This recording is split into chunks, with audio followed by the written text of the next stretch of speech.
ప్రభా, మాకు మా జీవితాన్ని మాకు ఇచ్చారు. ప్రతి క్షణం మేము జీవించిన ప్రతి క్షణానికి మేము లెక్క చెప్పాలి. అందుకే సమయం పోనీయక మేము దాన్ని సద్వినియోగం చేసుకోవటానికి సహాయం చేయండి. నీ వాక్యముతో మమ్మల్ని దర్శించండి. యేసు నామమున అడుగుచున్నాం తండ్రి, ఆమేన్. నేను ఎప్పుడూ నా లైఫ్లో ప్రసంగి పుస్తకం నుండి వాక్యం చెప్పలేదు, కానీ ఈ మధ్య నేను ప్రసంగి పుస్తకం చదువుతా ఉన్నాను. నా డైలీ బైబిల్ రీడింగ్. కొన్ని తలంపులు మీతో పంచుకోవాలని నేను ఆశపడతా ఉన్నాను. మరి ప్రసంగి అంటూనే మరి ప్రసంగి 1:1 దావీదు కుమారుడును యెరూషలేములో రాజునై ఉండిన ప్రసంగి పలికిన మాటలు. ఏం పలికావండి? ప్రపంచంలో ఉన్న సమస్త జనులకు శుభములు కలుగునుగాక అని లేదు, పౌలు చెప్పినట్టుగా లేదు. ఇక్కడ పౌలు ఏమన్నాడు? మీకు శుభములు, యేసునామములు మీకు శుభములు కలుగునుగాక. ఇక్కడ అక్కడ లేదు. ఏముందంటే వ్యర్థం వ్యర్థం. ప్రసంగి చెబుతున్నాడు వ్యర్థం వ్యర్థం. అయ్యా సాలమను, నువ్వు మహాజ్ఞానివి కదా, నీ పుస్తకంలో ఓపెనింగ్ స్టేట్మెంటే వ్యర్థం అంటే ఏంటి? అసలు ఏంటి నీ ఉద్దేశం ఏంటి? అంతా వ్యర్థం అండి, వేస్ట్ అండి అంటే ఈయన ఎవరు? మహాజ్ఞాని. ఎంత గొప్ప జ్ఞాని అంటే ఆ జ్ఞానము దేవుడిచ్చిన జ్ఞానం. దేవుడిచ్చిన జ్ఞానం. నాకేమన్నా ఇస్తాడా దేవుడు? ఆ జ్ఞానం ఇస్తాడు. దేవుడు ఒక పెద్ద ఆఫర్ ఉంది. మనం షాపింగ్ మాల్కి వెళ్తే ఆఫర్ ఉందా, ఇది కొంటే ఆఫర్ ఇస్తారా అంటాం కదా.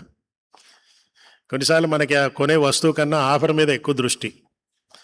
అది పొందడానికి ఇది కొనేస్తాం. ఆఫర్ అనే మాట. అయితే దేవుడు కూడా ఒక ఆఫర్ ఇస్తున్నాడు. యాకోబు పత్రిక 1వ అధ్యాయంలో, అవును సొలొమోనుకి ఇస్తే మాకు ఇవ్వవా ప్రభువా అని ఒకవేళ అడిగితే దేవుని జవాబు ఏంటో చూద్దాం. యాకోబు 1:5 ఏముంటుందంటే, మీలో ఎవరికైనా జ్ఞానము కొదువుగా ఉంటే, ఆఫర్ ఉంది ఇప్పుడు కూడా. అక్కడ సొలొమోను ఆఫరు ఫుల్గా అడ్వాంటేజ్ తీసుకున్నాడు. నాకు ఆ జ్ఞానం ఈ ప్రభు అంటే ఇచ్చాడు. ఆ సొలొమోనుకే ఇస్తావా, మాకు ఇవ్వవా అంటే, ఇక్కడ మళ్ళీ అదే దేవుడు ఏమంటున్నాడంటే, మీలో ఎవరికైనా జ్ఞానము లేకుంటే అని కాదు, కొదువుగా ఉంటే. అంటే కొంచెం జ్ఞానం ఉందిలేండి, కానీ అది సరిపోదు. అందుకే అంటున్నాడు, మీకు ఎవరికైనా జ్ఞానం కొదువుగా ఉంటే దేవుని అడగండి.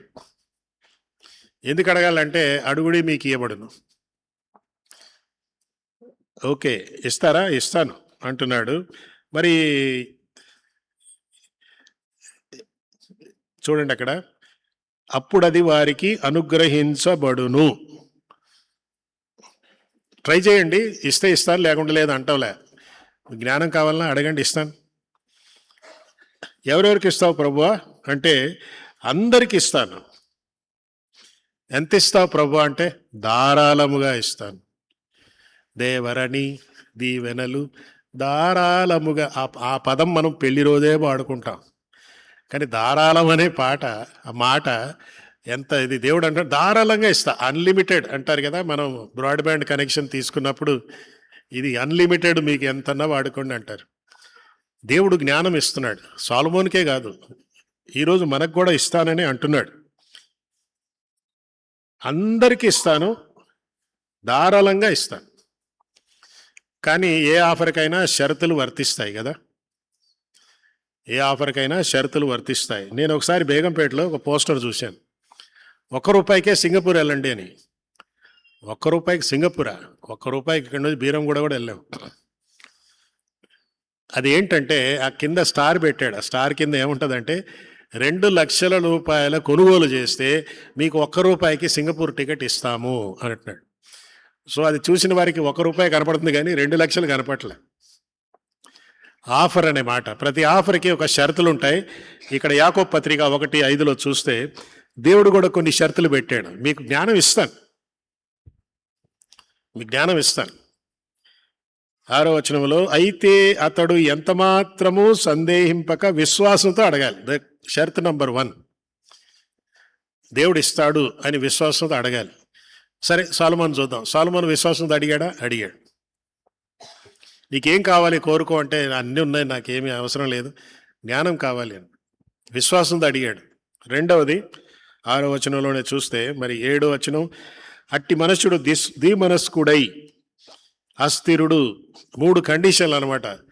దేవుడు జ్ఞానం ఇవ్వాలని రెడీగా ఉన్నాడు, ధారాళంగా ఇస్తా అంటున్నాడు, ఎవరికైనా ఇస్తానంటున్నాడు. అయితే ఈ షరతులు కావాలి. నువ్వు ముందు విశ్వసించాలి, ఇస్తానని నమ్మాలి.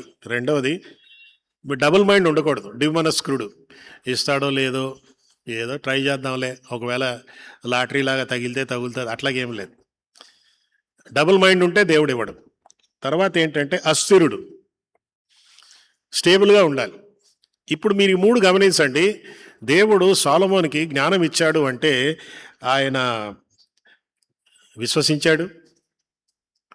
డబుల్ మైండ్ ఏమీ లేదు, దేవుడు ఇస్తాడు అని డబుల్ మైండ్ ఏం పెట్టుకోలేదు సొలొమోను, దేవుడు ఇచ్చాడు. అస్థిరుడేమీ కాదు, స్టేబుల్గా ఉన్నాడు. ఈ సొలొమోనుకి దేవుడు జ్ఞానం ఇచ్చాడు. ఇప్పుడు ప్రసంగికి రండి. ఈ జ్ఞానము పొందిన ఈ యొక్క సొలొమోను మరి ఆ జ్ఞానంతో చాలా సాధించాడు, పబ్లిసిటీ పొందాడు, ఫేమస్ అయిపోయాడు. మరి అలాంటి వ్యక్తి, మరి నువ్వు రాసిన పుస్తకంలో ఓపెనింగ్ స్టేట్మెంట్ వ్యర్థం అంటావేంటి? ఏమైపోయింది నీ జ్ఞానం? జ్ఞానం అనే మాటకు వస్తే, జ్ఞానము వేరు, తెలివితేటలు వేరు. Knowledge is different from wisdom. Knowledge అన్నది, తెలివితేటలు అన్నవి మనకి ఈ లోకంలో దొరుకుతాయి. మీడియా ద్వారా మనకు దొరుకుతుంది, గూగుల్, యూట్యూబ్ ద్వారా మనకు దొరుకుతుంది. మరి అంతేకాకుండా మరి ఇప్పుడు AI అని వచ్చింది. Hi, how are you, I will tell everything అంటుంది అన్నట్టు. ఈ AI ద్వారా కూడా జ్ఞానము, తెలివితేటలు వస్తాయి, కానీ జ్ఞానం రాదు. జ్ఞానం ఎవరిస్తారు అంటే, ఇందాక యాకోబులో చూసాం కదా, మీకెవరికైనా జ్ఞానము కొద్దుగా ఉంటే ఇస్తానని దేవుడు అంటున్నాడు. అంటే అర్థం ఏంటి? జ్ఞానం అనేది నా ప్రాపర్టీ, జ్ఞానము నేనే ఇస్తాను. అయితే సైతానుడు ఏమన్నాడంటే, నేను కూడా ఇస్తా డూప్లికేట్ జ్ఞానం. ఏమిటా జ్ఞానం అన్నది యాకోబు పత్రికలో ఒకసారి చూడండి. యాకోబు పత్రిక 1వ అధ్యాయంలో ఇందాకేం చూసాము? దేవుడు జ్ఞానము కొదువుగా ఉంటే ఇస్తాను, అతడు దేవుణ్ణి అడగవలెను. ఎందుకంటే దేవుని దగ్గరే ఉంటుంది. అయితే సాతానుడు ఏంటి? డూప్లికేట్ తెచ్చాడు. డూప్లికేట్ తీసుకొచ్చి మళ్ళీ ఆదికాండంకి వెళ్తే అక్కడ సాతానుడు ఇంకొక జ్ఞానం వారికి ఇస్తా అంటున్నాడు. మీకు ఈ జ్ఞానం నేను ఇస్తాను, మీకు అందరికీ, మీ అందరంటే ఇద్దరే కదా అక్కడ ఉండేది, మీకు ఇస్తాను, ధారాళంగా ఇస్తాను, మీకు ఎంత జ్ఞానం కావాలంటే నేను ఇస్తాను. అరే మరి దేవుడిచ్చిన జ్ఞానం ఏంటి, నువ్వు ఇచ్చే జ్ఞానం ఏంటి? అంటే జ్ఞానాలు 2 రకాలుగా ఉన్నాయి బైబిల్లో. ఒకటి దైవిక జ్ఞానం, రెండవది దయ్యపు జ్ఞానం. దయ్యపు జ్ఞానం కూడా ఉంటుందా? ఉంటుంది. యాకోబు పత్రిక 3వ అధ్యాయంలో మీరు చూస్తే, యాకోబు పత్రిక 3వ అధ్యాయంలో, నాకు జ్ఞానము ఉందని ఎట్ట తెలుసు? దేవుడిచ్చిన జ్ఞానం నాకుందని నాకెట్ట తెలుసు అంటే, 3వ అధ్యాయం 13వ వచనంలో, మీలో జ్ఞాన వివేకము గలవాడెవడు? దేవుడు జ్ఞానం ఇస్తా అన్నాడు, ధారాళంగా ఇస్తా అన్నాడు, అందరికి ఇస్తా అన్నాడు, షరతులు పాటిస్తే ఇస్తా అన్నాడు. మరి నాకు దేవుని జ్ఞానం ఉన్నట్టు ఎట్లా తెలుసు? ఎట్లా తెలుసు అంటే 13వ వచనంలో, వాడు జ్ఞానముతో కూడిన సాత్వికము గలవాడై యోగ్య ప్రవర్తన వలన క్రియలు కనపరచువాడు. నాలో దైవిక జ్ఞానం ఉంది అని ఎట్ట తెలుసు అంటే, నాలో ముందు తగ్గింపు ఉంటుంది. సాత్వికము, సాత్వికులు ధన్యులు, వారు భూలోకమును. భూలోకం కంటే ముందు నిన్ను నువ్వు స్వతంత్రించుకో, నిన్ను నువ్వు జయించుకో. నన్ను నేను జయించుకుంటే అంతకంటే జయం ఏముంది? అందుకే నేను ఒకసారి కొటేషన్ రాశాను, the greatest victory in the life of a believer is have a victory over himself. నా మీద నేను విజయం సాధించుకోవాలి, నాలో అది ఒక ఆశా నిగ్రహం ఉండాలి, నాలో ఆత్మఫలం ఉండాలి. అదే అసలైన అతి ఉత్తమమైన విజయం ఏంటంటే, నాపై నేను విజయం సాధించుకోవటం. ఎందుకంటే పౌలు అంటాడు, నేనేది చేయాలనుకుంటున్నాను చేయలేకపోతున్నాను, ఏది చేయొద్దంటే అదే చేస్తున్నాను, అయ్యో అయ్యో అంటున్నాడు. అయ్యా సొలొమోను గారు, మీకు జ్ఞానం ఉందా? ఉందండి. ఆయనకు దేవుడు జ్ఞానం ఇచ్చినప్పుడు ఆ జ్ఞానాన్ని ఎలా ప్రవర్తన చూపించుకున్నాడంటే అతడు సాత్వికతో ఉన్నాడు, యోగ్యమైన ప్రవర్తనత క్రియల ద్వారా చూపించాడు. ఎవరు? సొలొమోను. దేవుని జ్ఞానం పొందిన ఈ సొలొమోను చూపించుకుంటూ ఉన్నాడు. ఒక రాణి వచ్చింది, రాణి వచ్చి ఆయన టెస్ట్ చేసిందా? టెస్ట్ చేసింది. ఇంకో దగ్గర ఇద్దరు తల్లులు ఒక బిడ్డ గురించి జగడం చేసుకుంటే అక్కడ తన జ్ఞానాన్ని చూపించుకున్నాడు. ఎందుకు చెప్తున్నానంటే ఏ దేవుడైతే సొలొమోనుకి జ్ఞానం ఇచ్చాడో ఆ దేవుడు మనకు కూడా ఇస్తాడు. ధారాళంగా ఇస్తానంటున్నాడు, ఎవరికైనా ఇస్తానంటున్నాడు, కానీ కండిషన్స్ మాత్రం పాటించాలి. ఇలాంటి పరిస్థితుల్లో మరి నాకు దైవ జ్ఞానం ఉందని ఎట్ట తెలుసు అంటే తగ్గింపు అనేది ఉంటుంది. నకిలీ తగ్గింపు కాదు, ఎయిర్ హోస్టెస్ తగ్గింపు కాదు, ఆర్ఎస్ బ్రదర్స్ దగ్గర బయట గేట్ దగ్గర నిలబడి ఉంటారు కదా లేడీస్ కొందరు, ఆ తగ్గింపు కాదు. వాళ్ళు ఎంత తగ్గించుకొని మీతో మాట్లాడతారో అంటే చివరికి ఏదైనా ఒక చీరన్న కొంటారేమో అని. ఏమి కొనకుండా బయటికి వెళ్ళామనుకో నీ మొహం కూడా చూడరు మళ్ళీ. ఎందుకంటున్నానంటే అది నకిలీ తగ్గింపు, అది డబ్బులు ఇచ్చినందుకు వారు తగ్గింపు అంతే, డ్యూటీ అయిపోయాక వెళ్ళిపోతారు. ఎయిర్ హోస్టెస్ కూడా తగ్గింపు, ఆ ఫ్లైట్ ఉన్నంతసేపే. కాబట్టి ఇక్కడ సాత్వికం అనేది లేదు, అది తెలివితేట, జ్ఞానం కాదు. అందుకే ఎట్లా తెలుస్తుంది నాకు దైవ జ్ఞానం ఉన్నట్టు ఎట్లా తెలుస్తుంది అనే మాట. దానికి ఏంటంటే ఇంకో వచనం చూడండి, యాకోబు పత్రిక 17:3-17లో కూడా ఏముంటుందంటే పైనుండి వచ్చు జ్ఞానం. దేవుడిచ్చే జ్ఞానం యొక్క లక్షణాలు ఏంటంట? ఫస్ట్ ఆఫ్ ఆల్ మొట్టమొదటిది అని అంటాడు. మొట్టమొదటిది ఏంటంటే పవిత్రత, తగ్గింపు, పవిత్రత, హ్యూమిలిటీ అండ్ ప్యూరిటీ. దేవుడిచ్చిన జ్ఞానం నాలో ఉందంటే నాలో తగ్గింపు ఉంటుంది, నేను పవిత్రంగా జీవిస్తాను. సొలొమోను అలా జీవించాడు బిగినింగ్లో. ఎక్కడో ఆ యాత్రలో ఆయన జీవితంలో ఆయన యొక్క పరిపాలనలో మరి దారి తప్పాడు. పైనుండి వచ్చు జ్ఞానాన్ని పక్కన పెట్టేసి, దైవ జ్ఞానాన్ని పక్కన పెట్టేసి దయ్యపు జ్ఞానంలోకి దిగాడు. దయ్యపు జ్ఞానం ఎలాగుంటుంది? ఇక్కడే ఉంది 15వ వచనంలో 3:15లో ఏముంటుందంటే ఈ జ్ఞానము పైనుండి దిగి వచ్చినది కాదు. ఇదే జ్ఞానం అంట భూలోక సంబంధమైనది, ప్రకృతి సంబంధమైనది, దయ్యముల జ్ఞానం. ఒక వ్యక్తిలో దయ్యముల జ్ఞానం ఉందంటే ఎట్లా? దయ్యముల జ్ఞానం అంటే దయ్యాలు పట్టాలనా? దయ్యాలు పట్టి కేకలేసి సమాధుల్లో పరిగెత్తి రాళ్లతో గాయపరుచుకొని కీకి అరుచుకుంటూ ఎంటికలన్నీ ఎరబోసుకొని అది కాదు. కొంతమంది చాలా డీసెంట్గా కూడా దయ్యపు జ్ఞానం కలిగి ఉంటారు, ప్రైజ్ ది లార్డ్ కూడా అంటారు, ప్రసంగాలు కూడా చేస్తారు. కానీ వారిలో ఉన్న జ్ఞానం ఏంటంటే అది పైనుండి వచ్చే జ్ఞానం కాదు. ఇది ఏంటంటే పైనుండి దిగి వచ్చిన జ్ఞానము కాక భూ సంబంధమైనదియు ప్రకృతి సంబంధమైనదియు దయ్యముల జ్ఞానము. ఏంటి జ్ఞానము? ఇది నేత్రాశ, శరీరాశ, జీవటం, అదేనమాట. సరే, నాలో దయ్యపు జ్ఞానం ఉందని ఎట్ట తెలుసు? మీకెవరు చెప్పనక్కర్లే, ఇక్కడే ఉంది.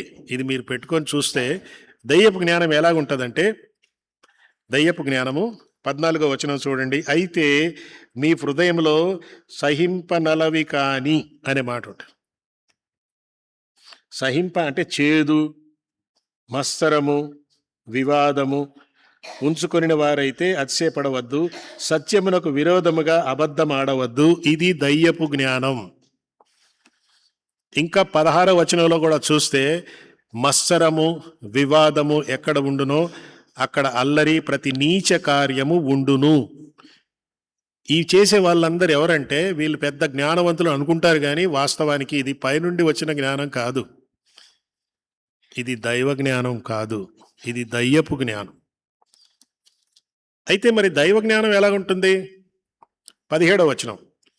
అయితే పైనుండి వచ్చు జ్ఞానము మొట్టమొదటిగా పవిత్రమైనది, సమాధానకరమైనది, మృదువైనది, సులభంగా లోబడుతుంది, కనికరముతోనూ మంచి ఫలముతోనూ నిండుకొని ఉంటుంది, పక్షపాతం ఉండదు, వేషధారణ ఉండదు. మీకు చిన్న హోంవర్క్ ఇస్తాను. మీరు వెళ్ళి యాకోబు పత్రిక 3వ అధ్యాయం 13-18 దాకా చదివి దైవపు జ్ఞానములో ఏమేమి ఉంటాయి, దైవ జ్ఞానములో ఏమేమి ఉంటాయి అని 2 లిస్టు రాసుకొని మీలో ఏముందో తెలిసిపోద్ది. ఫర్ ఎగ్జాంపుల్, మీలో వివాదం ఉందనుకో, అల్లరి ఉందనుకో, నీచ కార్యం ఉందనుకో, అదే జ్ఞానం. దయ్యపు జ్ఞానం కలిగిన వాళ్ళు అటు ఇటు ఇలేలా కొట్టుకొని కింద పడిపోతారు. అదేం కాదు, చాలా డీసెంట్గా ఉంటారు, కానీ లోపల మాత్రం వారి జ్ఞానం దయ్యపు జ్ఞానం. ప్రసంగాలు చేస్తారు, పాటలు పాడతారు, మీటింగులు కూడా నడిపిస్తారు. అందుకే ఇప్పుడు మళ్ళీ ప్రసంగి దగ్గర రండి. అయ్యా సాలమన్ గారు,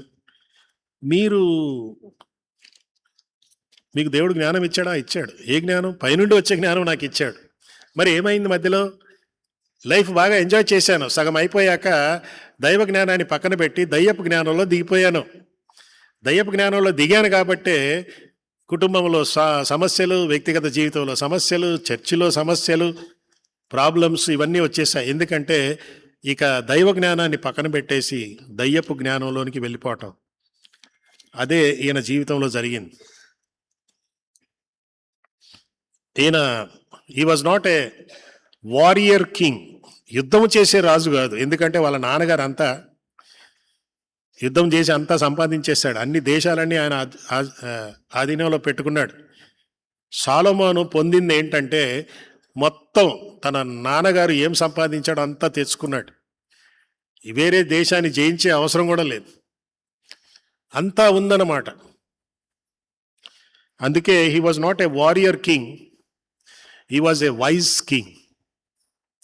యుద్ధాలు చేసే రాజు కాదు, కానీ జ్ఞానం కలిగిన రాజు. ఈ వైజ్ కింగ్ ఏమైపోయాడంటే తర్వాత వేస్టెడ్ కింగ్లుగా మారిపోయాడు, వేస్ట్గా మారిపోయాడు. ఒకటి నేర్చుకుందాం, మనకు దైవ జ్ఞానం ఉన్నప్పటికీ అది చాలా జాగ్రత్తగా వాడుకోకపోతే అది దయ్యపు జ్ఞానంగా మారిపోవచ్చు. అది దయ్యపు జ్ఞానంగా మారినట్టు కూడా మనకు తెలియదు. సో సాలమన్ గారు, మీరు ఏమంటారు? అసలు మీరు ఈ ప్రసంగి పుస్తకం రాశారు, చాలామంది ఇది చదివితే కన్ఫ్యూజన్లో ఉంటున్నారు.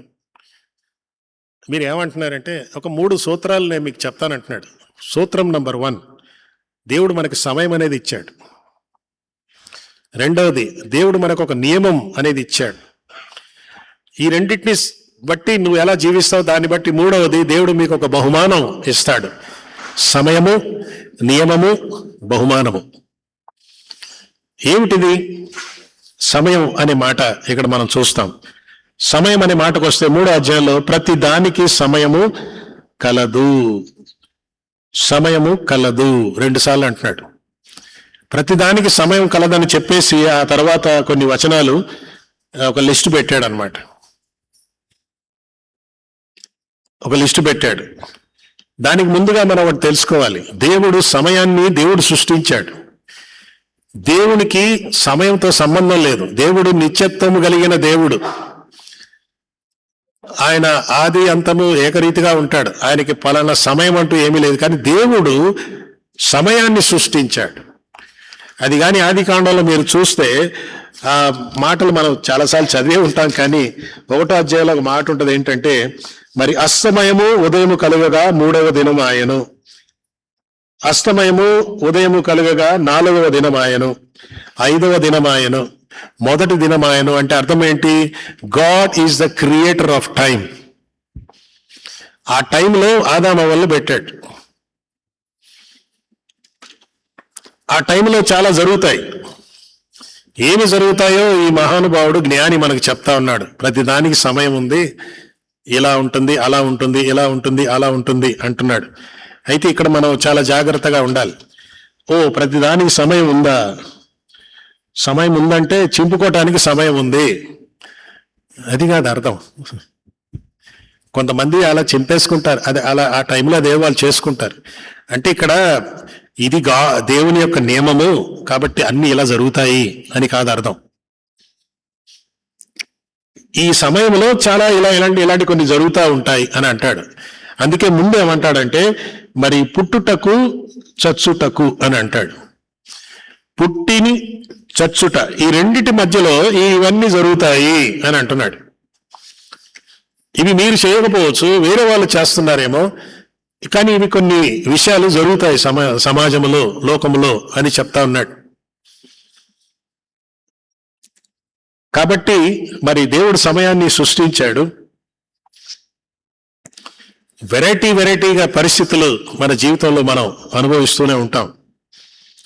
ప్రతిదానికి సమయం ఉంది.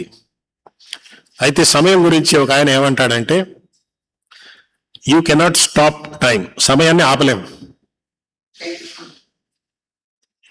You cannot store time.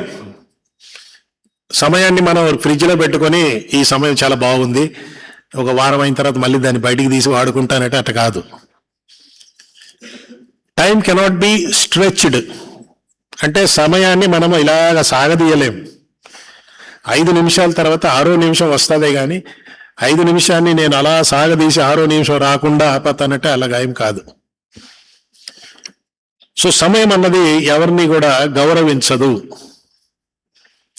No respect. అయ్యో పాపం బిచ్చగాడు ఉదయం నుండి సాయంకాలం వరకు లింగంపల్లి బస్టాండ్లో బిచ్చమెత్తుకుంటే 3 రూపాయలే వచ్చాయి కాబట్టి నీకు ఇంకా 3 గంటలు ఎక్స్ట్రా ఇస్తానురా అని అలాగేమీ లేవు. సమయం ఎవరికి పక్షపాతం లేదు, ఎవరిని గౌరవించదు కూడా. అయితే సొలొమోను మనకి ఒక 3 సిద్ధాంతాలు చెప్తున్నాడు. మొదటిది ఏంటంటే, సమయం అనేది ఒకటి ఉంది. సమయం అనేది మనకుంది. ఆ సమయం ఏంటంటే పుట్టుట చచ్చుట మధ్యలో ఉన్న ఆ సమయం. ఆ సమయంలో నువ్వు ఎలా జీవిస్తున్నావు అన్నది ఇంపార్టెంట్. అందుకే పౌలు ఒక దగ్గర ఏమంటాడంటే, సమయమును పోనీయక సద్వినియోగం చేసుకోండి. దేవుడి సమయాన్ని ఇచ్చాడు, దాన్ని సద్వినియోగం చేసుకుందాం. సొలొమోను తన యొక్క మొదటి భాగం, 2 భాగాలు అనుకుందాం ఆయన జీవితం. మొదటి భాగం ఆయన జీవితం చాలా బాగా సద్వినియోగపరుచుకున్నాడు. 2వ భాగానికి వచ్చేలోగా తన జీవితాన్ని దుర్వినియోగం చేసుకున్నాడు. సమయాన్ని పోనిచ్చాడు, సమయాన్ని సద్వినియోగం చేసుకోలేకపోయాడు, చేయలేదు. ఎందుకంటే దైవ జ్ఞానం నుండి దయ్యపు జ్ఞానంలోకి దిగాడు. ఆయనకు దయ్యపు జ్ఞానం ఎలాగొచ్చింది అంటే 2 కారణాలు. ఒకటి వ్యభిచారం. దేవుడు నియమించిన వివాహ వ్యవస్థను భంగపరిచేసి రెండవది విగ్రహారాధన. వివాహము విగ్రహారాధన. పాడైపోయిన వివాహము, చెడిపోయిన ఈ హృదయం విగ్రహారాధనకి వెళ్ళిపోయింది కాబట్టి దైవ జ్ఞానం నుండి దయ్యపు జ్ఞానంలోకి దిగాడు. అలాంటి వ్యక్తి ఈ పుస్తకం రాశాడు. ఏం చేయాలి? సమయాన్ని సద్వినియోగం చేసుకోలేం. బైబిల్లో అలాంటి వాళ్ళు ఉన్నారు. సౌలు రాజు, దేవుడు మంచి సమయం ఇచ్చాడు, రాజుగా చేస్తే సద్వినియోగం చేసుకోలే, పాడైపోయాడు. ఏసావు కూడా సద్వినియోగం చేసుకోలే, మిస్ అయిపోయాడు. ఇంకా చెప్పాలంటే మరి ఏసావు మరి లేటుగా వచ్చాడు కదా, ఇంతలో యాకోబు వండేసి అంతా వంట పెట్టేశాడు కదా, పాపం ఏసావుది ఏమి తప్పు అంటే ఏసావు గురించి చదవండి. దేవుడు చాలా కఠినంగా ఏసావుతో వ్యవహరిస్తాడు. ఇకపోతే మరి బుద్ధి లేని కన్యకలు, వాళ్ళు ఏం చేశారు? సమయాన్ని సద్వినియోగపరచుకోలే. ఏం కాదులే, కొంచెం ఆయిల్ ఉంది కదా నడిచిపోద్దులే అంటే పెళ్లి కుమారుడు వచ్చిన వెంటనే వాళ్ళ దగ్గర అంతా పోయింది. సమయాన్ని సద్వినియోగపరచుకోలే. పెళ్లి కుమారుడు రావటానికి ఇంకా ఆలస్యమైంది కాబట్టి వెళ్ళి కొంచెం నూనె తెచ్చుకుంటే బాగుండేది. మన జీవితాల్లో దేవుడు సమయం ఇస్తాడు. అందుకే ఈరోజు ఈ ప్రసంగి, ఈ జ్ఞాని మనకు 3 విషయాలు చెప్తున్నాడు. ఈ పుస్తకం అంతా స్టడీ చేస్తే 3 విషయాలు. ఒకటి, సమయం అనేది ఒకటి ఉంది. ఆ సమయాన్ని మనం సద్వినియోగం చేసుకోవటం చాలా అవసరం. దేవుడు కూడా సమయాన్ని పాటించాడు. గలతీ 4:4 ఏముంటదంటే, కాలము సంపూర్ణమైనప్పుడు దేవుడు తన కుమారుణ్ణి పంపెను. దేవుడు కూడా గడియారం పెట్టుకొని, ఓకే నా కుమారుడా యేసు వెళ్ళు అంటే ఎట్లా? యేసుక్రీస్తును బబులోను సామ్రాజ్యం అప్పుడు ఎందుకు పంపలే? ఐగుప్తు సామ్రాజ్యం అప్పుడు ఎందుకు పంపలేదు? గ్రీకు దేశపు సామ్రాజ్యం ఉన్నప్పుడు ఎందుకు పంపలేదు? ఎస్తేరు రాని వాళ్ళు ఉన్నప్పుడు, మరి పర్షియా దేశపు సామ్రాజ్యం ఉన్నప్పుడు ఎందుకు పంపలేదు? రోమా సామ్రాజ్యం ఉన్నప్పుడే ఎందుకు పంపాడు అంటే అదేనమాట, దేవుడు సమయాన్ని పాటిస్తాడు కాలము సంపూర్ణమైనప్పుడు. బైబిల్ కాలేజీలో ఒకటి నేర్పిస్తే ఒక టాపిక్ ఉంది, ఇదే topic, in the fullness of time అని ఒక టాపికే ఉంది. ఆ టాపిక్లో ఆ టైంలో ఏమేమి జరిగింది? రోమా సామ్రాజ్యం ఉన్నప్పుడే యేసు ఎందుకు రావాలి అంటే అది దేవుని గడియారం. దేవుని గడియారం మన గడియారంతో ఏమీ సంబంధం ఉండదు. దేవుడు సమయాన్ని పాటించినట్టుగా మనం చూస్తాం. కానా వివాహం దగ్గర కూడా యేసుప్రభు ఏమన్నాడు? అమ్మ, నా టైం ఇంకా రాలేదు, కొంచెం ఆగు. ఇంకా మీరు చెప్పాలంటే మరి మనుష్య కుమారుడు మహిమపరచబడుటకై సమయము ఆసన్నమాయను అని అంటాడు. ఇంకా చెప్పాలంటే అసలైన విషయానికి వస్తే 2 కొరింథీ 6:2 ఇదిగో నేడే రక్షణ దినం, ఇదే అనుకూలమైన సమయం అని అంటాడు. అంటే దేవుడు సమయాన్ని ఎందుకు సృష్టించాడు అంటే ఏదో ఏలకోలంగా జీవించడం కాదు.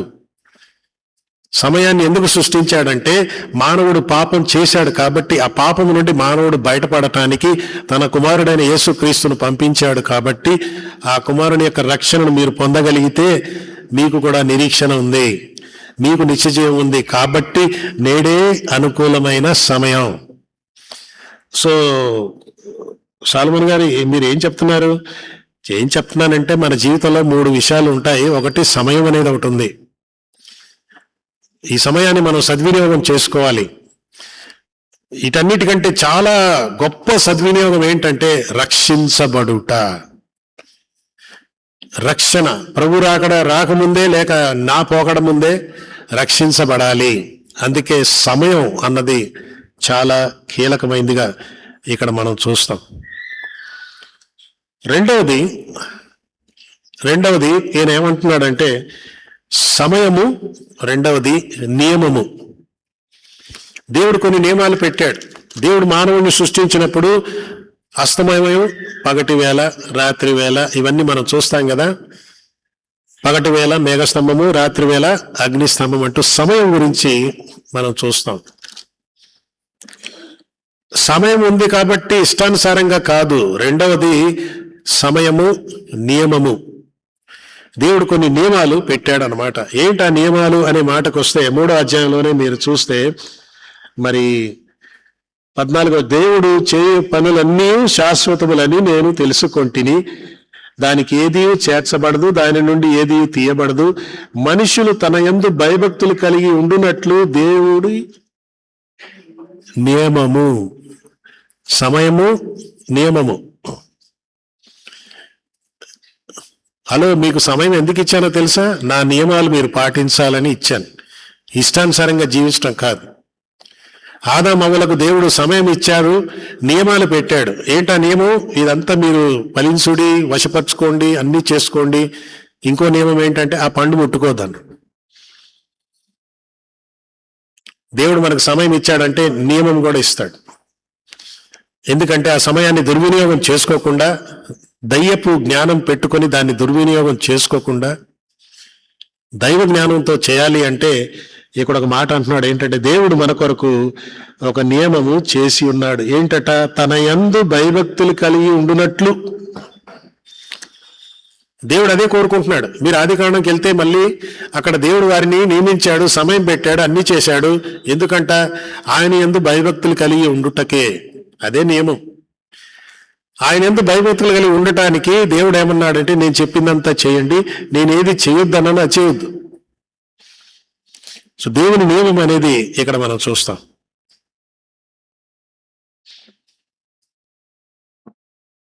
ఐదవ అధ్యాయం చూడండి. దేవుని నియమం గురించి మరికొన్ని మాటలు. సొలొమోను గారు ఏమంటున్నాడంటే నీవు దేవుని మందిరమునకు పోయినప్పుడు నీ ప్రవర్తన జాగ్రత్తగా చూసుకో. అదే నియమం.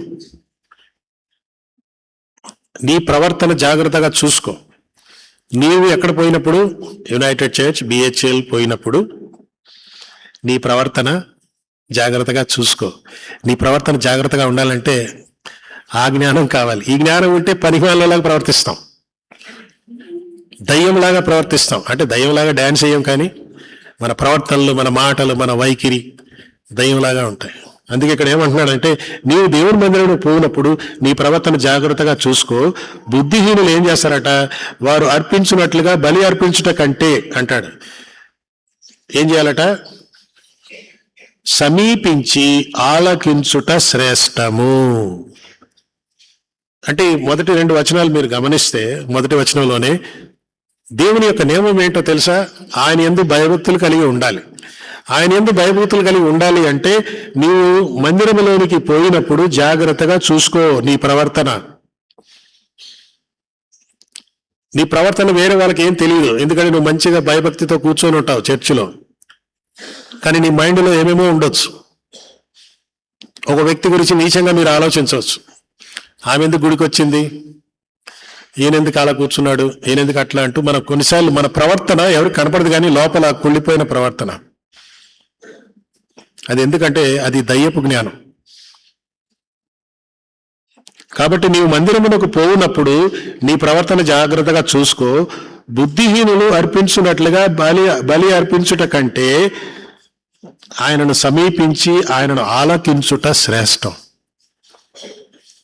చాలా మంది బలులు అర్పించడానికి వస్తారు, కానుకలు ఇవ్వడానికి వస్తారు. అది తప్పని అంటం లేదు, కానీ అదే ప్రాధాన్యతగా తీసుకొని ప్రవర్తన బాగలేదు, ఆయనను సమీపించుట బాగలేదు, ఆయన వాక్యము ఆలకించుట కూడా లేదు. You can't come to church just to offer. You have to listen to God. అదే ఇక్కడ అంటున్నాడు, దేవుని మాటలు వినండి. అందుకే నియమము, సమయము, నియమము అన్నది ఇక్కడ మనం చూస్తాం. అయితే సొలొమోను ఎందుకు రాశాడంటే ఆయన తన జీవితంలో కొన్ని సొంత నియమాలు పెట్టుకున్నాడు. లైఫ్ అంటే ఇదే. లైఫ్ అంటే ఏంటండి? 2వ అధ్యాయానికి రండి. ప్రసంగి 2లో ఏముంటుందంటే, నేను గొప్ప పనులు చేయబోనుకొంటిని. ఇంగ్లీష్ బైబిల్లో ఏముంటుందంటే ఐ హ్యాడ్ సమ్ ప్రాజెక్ట్స్ అంటున్నాడు. నాకు కొన్ని ప్రాజెక్టులు పెట్టుకున్నాను. ఏం ప్రాజెక్టులు అయ్యా? ఆ ప్రాజెక్టులు ఈ రోజుల్లో కూడా ప్రజలు చేస్తున్నారు. ఏంటి ఆ ప్రాజెక్టు? 2వ అధ్యాయము 4వ వచనములో, నా కొరకు ఇల్లు కట్టించుకొంటిని. అవునా? ఉందా ఈ రోజుల్లో? ఉంది. నీ ఉంటాయి, చాలా నీళ్ళు ఉంటాయి చూడండి. ఇల్లు కట్టుకొంటిని, ద్రాక్ష తోటలు నాటుకొంటిని. మరి ఇల్లు అందంగా ఉండాలంటే గార్డెన్ కావాలి కదా. నాటుకొంటిని, నా కొరకు శృంగార వనములను వేయించుకొని వాటిలో సకల విధములైన ఫలవృక్షములు నాటించి తిని, ఆ వృక్షములు నార్మల్లకై నీరు పారుటకై చెరువులు తవ్వించుకొంటిని. బోర్వెల్ వేయించుకున్నాను కదా, వాడికి నీళ్ళు కావాలి కదా, తవ్వించుకొంటిని. తర్వాత ఏం చేశాను? మరి ఇవన్నీ చేయడానికి వారికి పనికత్తెలు సంపాదించుకొంటిని. ఇంట్లో పని వాళ్ళు కావాలి కదా, పని వారిని సంపాదించుకొంటిని, చెరువులు తవ్వించుకొంటిని. నా ఇంటి పుట్టిన దాసులు నాకుండిరి, వారందరి పని వారిని నా దగ్గర నేను బహుగా ఉంచుకున్నాను. అంతేకాకుండా మందలు, గొర్రె మేకల మందలను బహు విస్తారముగా సంపాదించుకొంటిని. అది ఎందుకయ్యా? పాలు కావాలి కదా, మటన్, నాన్ వెజ్ కావాలి కదా. తర్వాత ఉన్ని, ఊల్ అంటారు. అందుకే నేను అవి కూడా తెచ్చుకున్నాను. అవునా? ఓ వెరీ నైస్. ఇవన్నీ ఈ రోజులు కూడా చేస్తున్నారు, ఈ రోజు కూడా చేస్తున్నారు. కొంతమందికి ఇదే నియమం, దేవుడి నియమం పక్కన పెట్టేసి వీటిలోనే ఉండిపోతా ఉంటారు. ఇంకా ఏం చేశాడట చూడండి, 8వ వచనం, నా కొరకు నేను వెండి బంగారములు, రాజులు సంపాదించు సంపాదన కూర్చుకొంటిని. ఇంకా నీ వచ్చింది ఇంకోటి. ఈరోజు అదే చేస్తున్నారు. ఇవన్నీ కావాలి, ఇవన్నీ తప్పని అంటలేదు, కానీ దేవుని మందిరమునకు వచ్చినప్పుడు సరిగా ప్రవర్తించకుండా, దేవుని వాక్యాన్ని వినకుండా, వీటన్నిటిలో బిజీగా ఉంటే ఇది నియమము కాదు, ఇది నా నియమం. ఇది దయ్యపు జ్ఞానముతో సంబంధించిన నియమం. ప్రజలు అందుకే ఏమి తిందుమా, ఏమి తాగుదామా అని కాదు. ఇంకా ఏం చేశావయ్యా? నా కొరకు వెండి బంగారం తెచ్చుకున్నాను. అంతేకాకుండా మరి నేను గాయకులను, గాయకురాళ్లను మనుషులు ఇచ్చేయించు సంపదలన్నీ సంపాదించి అనే మాట. గాయకులను అంటే నా కోసం ఒక క్వైర్ కూడా పెట్టుకున్నా. క్వైర్ అంటే ఈ రోజులు ఏంటి? ఈ రోజు భాషలో చెప్పాలంటే నేను మంచి టీవీ కొనుక్కున్నాను, మంచి పిఏ సిస్టమ్ కొనుక్కున్నాను పాటలు వినటానికి. ఇంకా ఏమైనా చేసావా? ఇవన్నీ చేస్తూ ఉంటే మళ్ళీ ఏమంటానంటే, మరి బహుమంది ఉపపత్తులను ఉంచుకొంటిని. ఇదేంటయా, ఇది ఏం జ్ఞానం? ఇది పైనుండి వచ్చిన జ్ఞానం అయితే కాదు. చూసారా ఎక్కడ షిఫ్ట్ అయిపోయాడు? ఇల్లు కట్టుకోవడం ఓకే, అవి పంటలు పెట్టుకోవడం ఓకే, గొర్రెలు సంపాదించుకోవడం ఓకే, బంగారం అవన్నీ కలిగి ఉండడం ఓకే. ఇది ఓకే కాదు. ఏంటి ఓకే కాదు? బహుమంది ఉపపత్తులను ఉంచుకొంటిని. ఇది ఓకే కాదు. ఎందుకంటే అది పైనుండి వచ్చిన జ్ఞానం కాదు, ఈ లోక సంబంధమైన జ్ఞానం. అది ప్రకృతి సంబంధమైన జ్ఞానం, అది శరీరానికి సంబంధించిన జ్ఞానం. ఇక్కడే చూసారా, ఆయన దైవ జ్ఞానం నుండి దయ్యపు జ్ఞానంలోకి షిఫ్ట్ అయ్యాడు. అది నియమము కాదు, అది లైఫ్లో నియమము కాదు అని అంటున్నాడు. అయినా కూడా దేవుని కృప చూడండి. ఇక్కడ ఇంకా ఏమంటున్నాడు? నాకు ముందు యెరూషలేము అందున్న వారందరికంటే నేను గనుడనై అభివృద్ధి నొంది తిని. ఇంకొన్ని అయితే ఒక మాట అంటున్నాడు, నా జ్ఞానము నన్ను విడిచిపోలేదు. దేవుడు జ్ఞానం ఇచ్చాడు, జ్ఞానం విడిచిపోలేదు.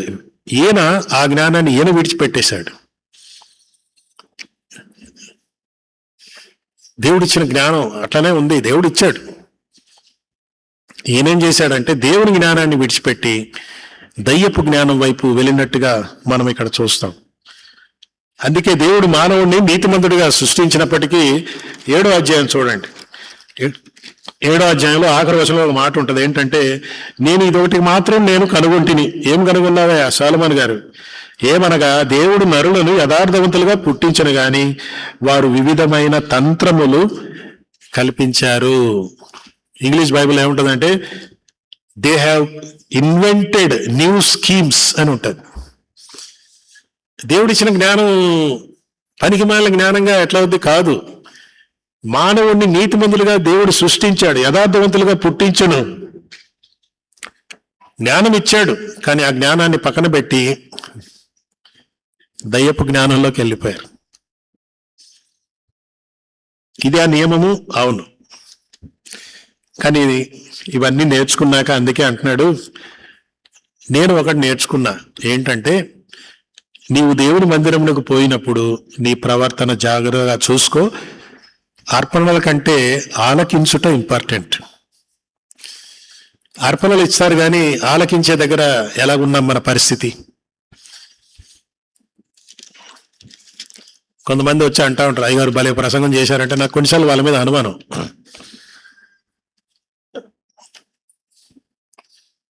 భలే ప్రసంగం చేశా కానీ నేను మాత్రం పాటించను, థ్యాంక్ యూ వెరీ మచ్ అని. అట్లా కాదు. నీవు దేవుని మందిరమునకు వచ్చినప్పుడు నీ ప్రవర్తన జాగ్రత్తగా చూసుకోవాలంటే అర్పణల కంటే ఆలకించుట ఇంపార్టెంట్.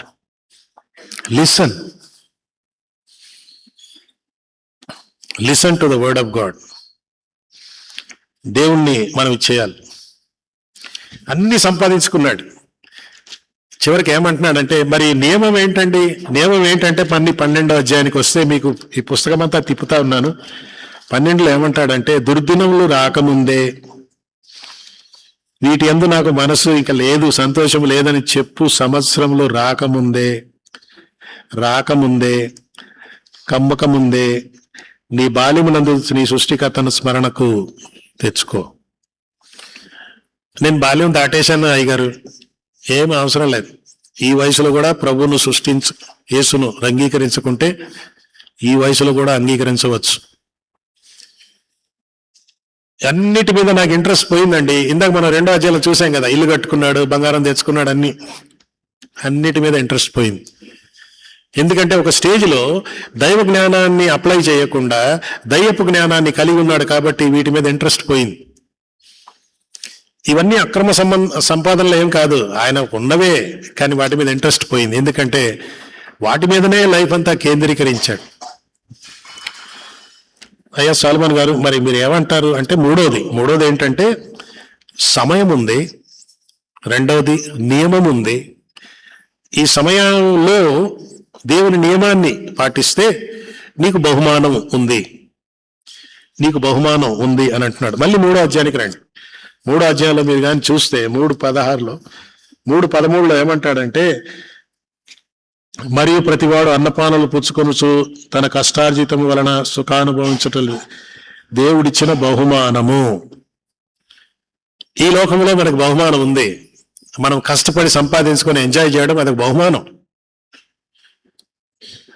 ఆ బహుమానం ఇస్తాను అని అంటున్నాడు. 17వ వచనంలో కూడా మీరు చూస్తే, ప్రతి ప్రయత్నమునకును ప్రతి క్రియనకు తగిన సమయం ఉన్నది, నీతిమంతులకును దుర్మార్గులకు దేవుడు తీర్పు తీర్చును. బహుమానం ఉంది. ఏంటా బహుమానం? తీర్పు.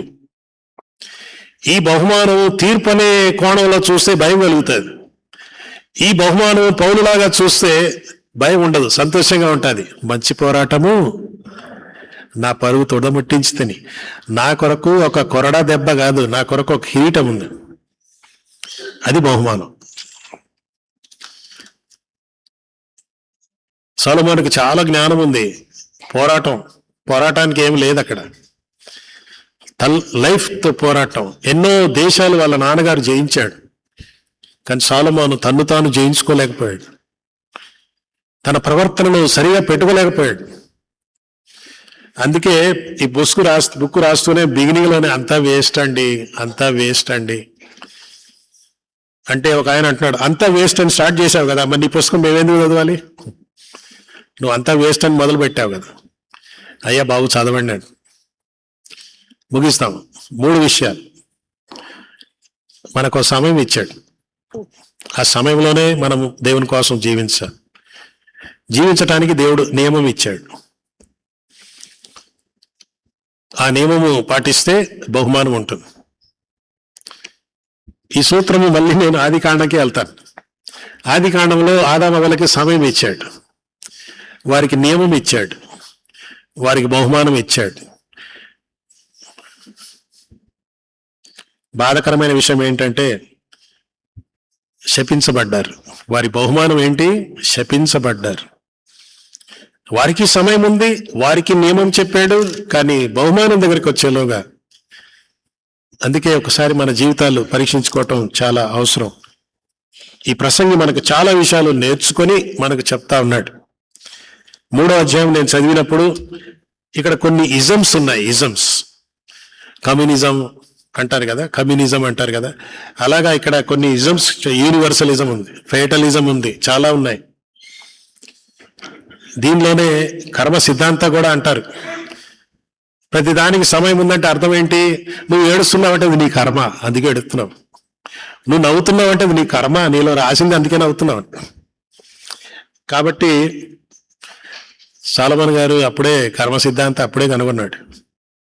దీనినే ఇంగ్లీష్లో మళ్ళీ ఫేటలిజం అంటారు.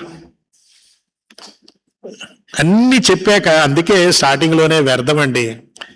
లైఫ్లో అన్నీ సాధించాను, అన్నీ అనుభవించాను, అన్నీ చేశాను, ఒకటి మాత్రం తెలుసుకున్నా, దేవునికి భయపడాలి, దేవుని మందిరంలో సరిగా ప్రవర్తించాలి, అర్పణల కంటే ఆలకించాలి. మీరు ఈ మాటలు వినినందున మీరు పరిశుద్ధులు అంటాడు. You heard my words, therefore you are holy. So నాకు దైవ జ్ఞానం ఉన్నదనడానికి ఇండికేటర్స్ ఏంటి? మనం ఎక్కడ మొదలు పెట్టాం అక్కడే ముగించుకుందాం. యాకోబు పత్రిక 3వ అధ్యాయంలో చూసాం కదా. ఏంటది? పైనుండి వచ్చు జ్ఞానము ఎలాంటిదంటే పరిశుద్ధమును, ఇంకా చాలా ఉంది చూడండి అక్కడ. ఇది మీరు చదవాలి, మీరు ఇంటికి వెళ్ళి దయచేసి చదవండి, ఫ్యామిలీతో చదవండి, భార్య భర్తలు కూర్చొని చదువుకోండి.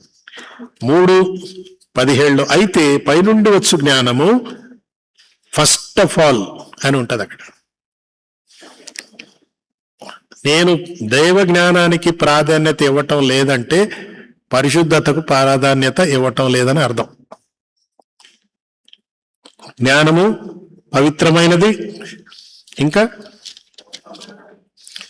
సమాధానకరమైనది, మృదువైనది, సులభంగా లోబడినది, కనికరము, మంచి ఫలముతో నిండుకొనిది ఉంటుంది, పక్షపాతం ఉండదు.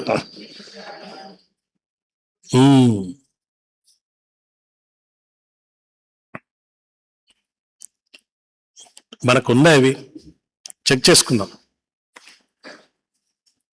మనకెవరో చెప్పనక్కర్లే, బైబిలే చెప్తుంది. నీకు దైవ జ్ఞానం ఉందా, దయ్యపు జ్ఞానం ఉందా తెలిసిపోతుంది. లిస్టు రాసుకోండి. ప్రభా నాకు పవిత్రత లేదు, నాకు సమాధానం లేదు, నాకు కనికరం లేదు, నాలో పక్షపాతం ఉంది, నాలో వేషధారణ ఉంది. ఇవన్నీ కలిగి ఉంటే అది దైవ జ్ఞానం కానే కాదు. అందుకే ఈరోజు సొలొమోన్ గారు అంటున్నాడు, నేను దేవుడు జ్ఞానం ఇచ్చాడు కానీ ఎక్కడో లైఫ్లో దైవ జ్ఞానం నుండి దయ్యపు జ్ఞానానికి వెళ్ళిపోయాను. సో నేను ప్రారంభించిన వాక్యం ప్రకారం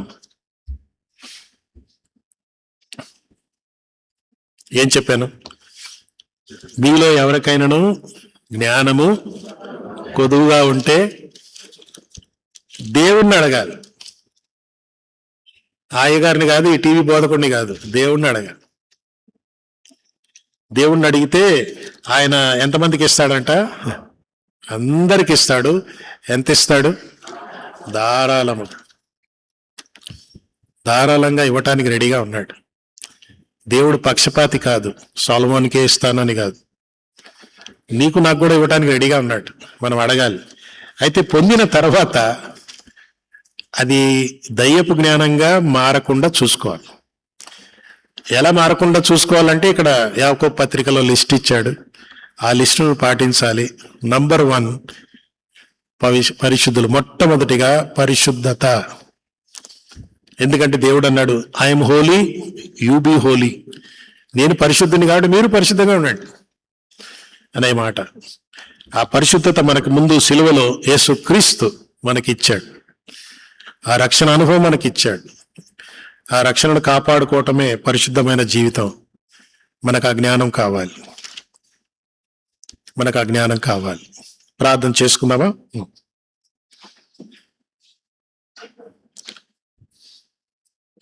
ప్రభువా, భయంకరమైన ఈ లోకంలో మేము జీవిస్తున్నాం. మా జీవితంలో ప్రతి క్షణము ఒక గడియారంలాగా టిక్ టిక్ టిక్ అంటూ అయిపోతూనే ఉంది. కానీ మీ నియమం ప్రకారం మేము జీవించాలని ఆశపడుతున్నాం. బహుమానం కోసం కాదు కానీ మీకు లోబడి యోగ్యమైన ప్రవర్తన కలిగి ఉండుటకు సహాయం చేయండి. యేసు నామమున అడుగుచున్నాము తండ్రి, ఆమేన్.